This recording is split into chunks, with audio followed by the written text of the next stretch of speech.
Movie की starting में हम एक चूहे को देखते हैं जिसका नाम रेमी होता है। उसकी फैमिली बहुत बड़ी होती है और वो लोग जंक से खाना निकाल करके खाया करते थे। पर रेमी को हमेशा से ही फ्रेश खाने का शौक था और वो उनको भी फ्रेश खाने को बोलता था। रेमी को शेफ गसूडो बहुत पसंद था।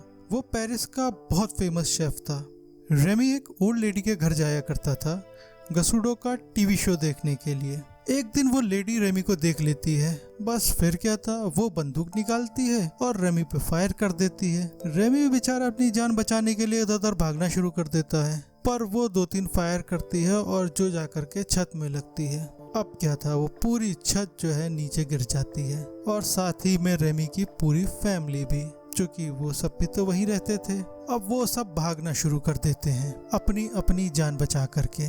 जिसको जो मिलता है वो लेकर के कूद जाता है ड्रेन में और तैर करके वहां से भाग करके निकलने लगते हैं। इधर रेमी घर में सबसे पीछे रह जाता है क्योंकि वो घर से गसूडो की बुक लेने चला गया था और जिसकी वजह से वो अपनी फैमिली से पीछे हो जाता है। अब रेमी उस बुक पे ही तैर करके वहां से निकलता है, पर उसकी पूरी फैमिली जो है निकल चुकी होती है आगे और वो बेचारा पीछे रह जाता है। अब रेमी अपनी फैमिली से बिछड़ जाता है और कुछ दिन जो है ट्रेन में तैरने के बाद वो एक जगह पहुंचता है। रेमी काफी उदास होता है क्योंकि वो अपनी फैमिली से बिछड़ गया होता है। तभी उसकी इंस्पिरेशन गसूडो उससे बात करता है और बोलता है, तुम परेशान क्यों होते हो, बाहर जाओ और जा करके देखो, तुम एक नए शहर में हो, तुम्हें तुम्हारी फैमिली जल्दी ही मिल जाएगी। अब रेमी वहां से निकलता है और बिल्डिंग की छत पे आ जाता है और देखता है कि वो तो पेरिस में है और उसके सामने गसूडो का रेस्टोरेंट है। बस फिर क्या था, उसको तो यकीन ही नहीं हो रहा था कि वो सच में वहां पहुंच गया है। फिर वो रेस्टोरेंट की किचन की विंडो के पास जाता है और विंडो से देखने लगता है किचन के अंदर। वहाँ उसको एक लड़का दिखता है जिसके हाथ में एक लेटर होता है और वो लेटर वो चीफ शेफ को देता है क्योंकि वो वहाँ नौकरी के लिए आया था। उसका नाम लिंगुइनी था। चीफ शेफ एक छोटे कद का और बहुत गुस्से वाला आदमी होता है। वो लिंगुइनी को सफाई के काम पे रख लेता है। अब लिंगुइनी काम करते में गलती से एक सूप का कंटेनर गिरा देता है और थोड़ा सूप भी गिर जाता है। अब लिंगुइनी बहुत परेशान हो जाता है क्योंकि उसका पहला दिन था नौकरी का। उसको लगा मेरी तो नौकरी चली गई। वो जल्दी से सूप का कंटेनर उठा रखता है और इधर उधर देखता है कि किसी ने देखा तो नहीं, पर उसको कोई नहीं देखता है। अब वो जल्दी से जो है कंटेनर में पानी और वहाँ पड़ी हुई सब्जियां डालना शुरू कर देता है ताकि वो कंटेनर जो है फिर से पूरा भर जाए। इधर रेमी लिंगुइनी को ये सब करते हुए देख बहुत घबरा जाता है और गसूडो की स्पिरिट से बात करने लगता है। तभी वो बात करते करते विंडो से स्लिप होकर के किचन के सिंक में गिर जाता है और पूरा भीग जाता है। वो जल्दी वहाँ से निकल के भागना चाहता होता है और जैसे ही वो वहाँ से भाग रहा होता है, सूप के पास से निकलता है तो उसकी स्मेल सूंघ करके वहीं रुक जाता है। और फिर क्या था, उसके अंदर का शेफ जाग जाता है। बस वो फौरन वहाँ पड़ी हुई सब्जियाँ, मसाले और जितनी भी चीज़ें होती हैं वो सब जो है सूप में डालना शुरू कर देता है और सूप को ठीक करने लगता है। ऐसा करते हुए लिंगुइनी भी उसको देख लेता है। तभी वहाँ पे चीफ शेफ आ जाता है और वो समझता है कि लिंगुइनी कुछ बना रहा है तो उसको फौरन डांटना शुरू कर देता है। तभी वहाँ पे एक वेटर आता है और वो सूप लेकर के कस्टमर को सर्व करने चला जाता है। लेकिन जब तक कि चीफ शेफ को पता चलता है कि लिंगुइनी सूप को ही ठीक कर रहा था, वो फौरन भाग करके जाता है वेटर को रोकने के लिए। लेकिन वेटर ने तो पूरा सूप जो है कस्टमर को दे दिया होता है। अब कस्टमर ने वेटर से बोलता है कि मुझे शेफ से मिलना है। अब चीफ शेफ ये बात जान के बहुत घबरा जाता है। वो डरते हुए जो है कस्टमर के पास जाता है, पर कस्टमर उसकी बहुत तारीफ करता है और बोलता है ये सूप बहुत अच्छा बना है और जानते हो मैं एक जो है फूड क्रिटिक हूँ, मैं इसके बारे में पेपर में लिखूंगी। उसके बाद जैसे ही चीफ शेफ वापस किचन में आता है और उसको गुस्से से बोलता है कि आज के बाद तुम कुछ नहीं बनाओगे और तुम यहाँ काम भी नहीं कर सकते हो। तभी वहाँ खड़ी फीमेल शेफ उसको बोलती है कि तुम इसको नौकरी से नहीं निकाल सकते क्योंकि अभी अभी एक फूड क्रिटिक ने इसकी तारीफ की है और अगर उनको पता चलेगा कि तुमने यहाँ पे इसको निकाल दिया है तो हमारे होटल की बहुत बदनामी होगी। फिर चीफ शेफ लिंगुइनी से बोलता है कि कल तुम मुझे ये सूप बना करके दिखाओगे। तभी रेमी मौका देख करके वहां से भागने की कोशिश करता है, लेकिन चीफ शेफ उसको देख लेता है और लिंगुइनी से बोलता है कि इसको पकड़ के मार दो। लेकिन लिंगुनी उसको जार में पकड़ करके रेस्टोरेंट के बाहर ले आता है। और जब लिंगुनी रेमी को मारने वाला होता है तो रेमी बहुत डर जाता है और ये देख करके लिंगुनी का दिल पिघल जाता है और वो उसको नहीं मार पाता है। अब वो आपस में बात करना शुरू कर देते हैं कि क्या वाकई में तुम्हें खाना बनाना आता है और तुमने ये सूप कैसे बनाया था। तो रेमी भी सर हिला करके उसका जवाब देने लगता है। लिंगुनी जार खोल करके रेमी को आज़ाद करता है, लेकिन वो फौरन वहाँ से भाग जाता है। ये देख करके लिंगुनी काफ़ी अपसेट हो जाता है क्योंकि कल उसको दोबारा वो सूप बनाना होता है और जो उसको बनाना आता नहीं होता है। रेमी भी थोड़ी दूर जा करके पलट के देखता है तो वो देखता है कि लिंगुनी वहाँ खड़ा होता है और काफ़ी अपसेट होता है। तो वो वापस लिंगुनी के पास आता है और वो दोनों जो है साथ में लिंगुनी के घर चले जाते हैं। फिर सुबह रेमी लिंगुनी के लिए नाश्ता बनाता है और नाश्ता करके वो लोग रेस्टोरेंट चले जाते हैं।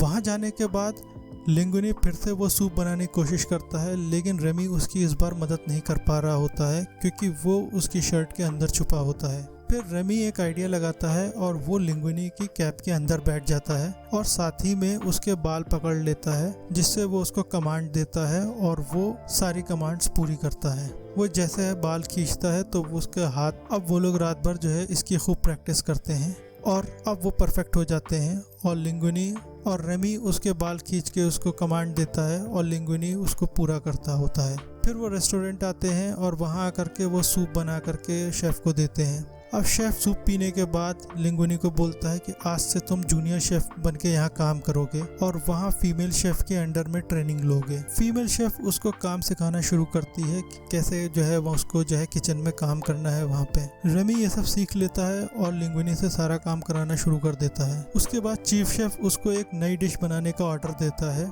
जो उसको फीमेल शेफ़ के साथ मिल करके बनानी थी, लेकिन रेमी उसको फिर कंट्रोल करता है लिंगुनी को और अपने हिसाब से वो जो है पूरी डिश बनाता है। और जैसे ही वो डिश कस्टमर के पास जाती है, कस्टमर उसको बहुत पसंद करता है और उसके बाद वो डिश काफ़ी फेमस हो जाती है। उसके बहुत सारे ऑर्डर आने शुरू हो जाते हैं। इधर हम देखते हैं कि एक दिन चीफ शेफ अपने ऑफिस में बैठा होता है और लेटर देख रहा होता है, तो उसको वो लेटर भी मिलता है जो लिंगुनी लेकर के आया था। और जब वो लेटर देखता है तो उसको पता चलता है कि लिंगुनी और कोई नहीं, गसुडो का बेटा है। अब इस बात को कंफर्म करने के लिए वो एक डिटेक्टिव को हायर करता है और उसको बोलता है कि इस बात का पता करो कि वाकई में लिंगुनी जो है गसुडो का बेटा है। एक दिन शाम को रेमी अपना काम फिनिश करके रेस्टोरेंट के बाहर खड़ा होता है तो वो एक चूहे को देखता है और जैसे ही उसके पास जाता है तो उसको पता चलता है वो और कोई नहीं, उसका बिछड़ा हुआ भाई है। वो बहुत खुश होता है और फौरन ले जा करके रेमी को अपनी पूरी फैमिली से मिलाता है। रेमी के डैड उसको उसके पास ही रुकने के लिए बोलते हैं, लेकिन वो वहाँ नहीं रुकता है और लिंगुनी के पास वापस आ जाता है। अब एक दिन रेमी जो है रेस्टोरेंट के स्टोर से कुछ खाना लेने जाता है अपनी फैमिली के लिए, लेकिन वो देखता है कि स्टोर पे ताला लगा है और उसकी चाबी चीफ शेफ के ऑफिस में होती है। रेमी चाबी लेने के लिए ऑफिस जाता है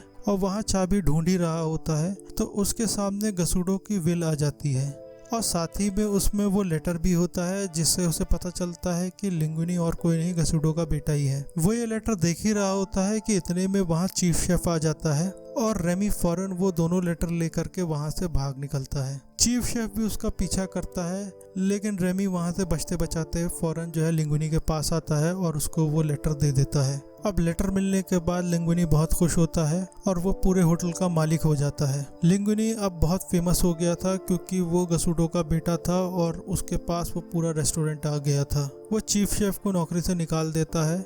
चीफ शेफ वहाँ से गुस्से से निकलने के बाद जो है फूड इंस्पेक्टर को फ़ोन करके कंप्लेंट करता है कि इस होटल में जो है एक चूहा है। जब लिंगुनी इतना फेमस हो जाता है तो ये बात एक बहुत सीनियर क्रिटिक्स को पता चलती है और वो डिसाइड करता है कि वो उसके रेस्टोरेंट में जा कर के फूड टेस्ट करेगा और उसको रेटिंग देगा। तो वो लिंगुनी को बोलता है कि नेक्स्ट वीक मैं तुम्हारे रेस्टोरेंट में आऊँगा खाना खाने और उसके बाद मैं तुम्हारे खाने की रेटिंग दूंगा। वो क्रिटिक और कोई नहीं, वही होता है जिसने बहुत पहले गसुडो को भी रेटिंग दी होती है और उसकी ख़राब रेटिंग की वजह से ही गसुडो हार्ट अटैक से मर गया होता है। इधर लिंगुनी रेमी से थोड़ा नाराज़ हो जाता है और जिसके बाद वो रेमी को होटल से निकाल देता है। रेमी भी अपनी फैमिली के साथ आकर के रहना शुरू कर देता है।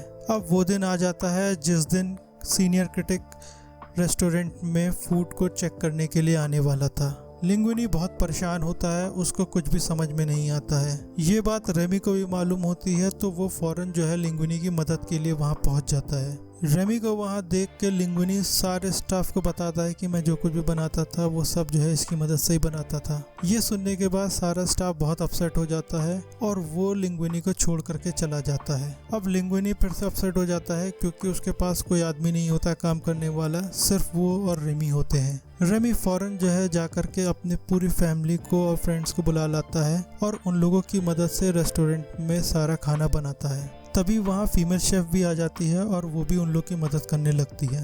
अब लिंगुइनी खाना लेकर के फौरन उस सीनियर क्रिटिक के पास जाता है और उसको सर्व करता है। क्रिटिक को खाना बहुत पसंद आता है, उसको उसकी माँ की खाने की याद आ जाती है और वो लिंगुइनी के खाने की बहुत तारीफ करता है और लिंगुइनी से कहता है कि मुझे तुम्हारे शेफ से मिलना है। पर थोड़ा इंतजार के बाद लिंगुइनी सीनियर क्रिटिक को रेमी से मिलाता है और उसको बताता है कि जो कुछ भी आपने खाया है वो रेमी ने ही बनाया था। उसके बाद सीनियर क्रिटिक वहाँ से चला जाता है। इधर आज ही के दिन वो फूड इंस्पेक्टर भी वहाँ पे विजिट करता है और वो वहाँ पे चूहे देख करके फौरन वहाँ से भाग जाता है। सीनियर क्रिटिक वापस जाने के बाद अपनी रिपोर्ट बनाता है और खाने और रेमी की दोनों की बहुत तारीफ करता है। पर अगले दिन रेस्टोरेंट बंद हो जाता है क्योंकि फूड इंस्पेक्टर ने अपनी रिपोर्ट जमा कर दी होती है। अब लिंगुइनी, रेमी और फीमेल शेफ मिलकर के एक नया रेस्टोरेंट खोलते हैं और वहाँ हम देखते हैं कि वही सीनियर क्रिटिक्स आ करके खाना खा रहा होता है क्योंकि उसको रेमी के हाथ का खाना बहुत पसंद होता है। वो रेस्टोरेंट बहुत फेमस हो जाता है और उसके खाने के लिए बाहर बहुत लंबी लाइन लगती होती है और इस तरह से ये कहानी ख़त्म हो जाती है। तो आप लोग को ये मूवी कैसी लगी मुझे ज़रूर बताएं। ऐसे ही इंटरेस्टिंग कहानी के लिए हमारे चैनल को सब्सक्राइब कर लें और बेल आइकन दबा दें ताकि कोई भी नई कहानी अपलोड हो तो सबसे पहले आपको पता चले। Thank you for watching.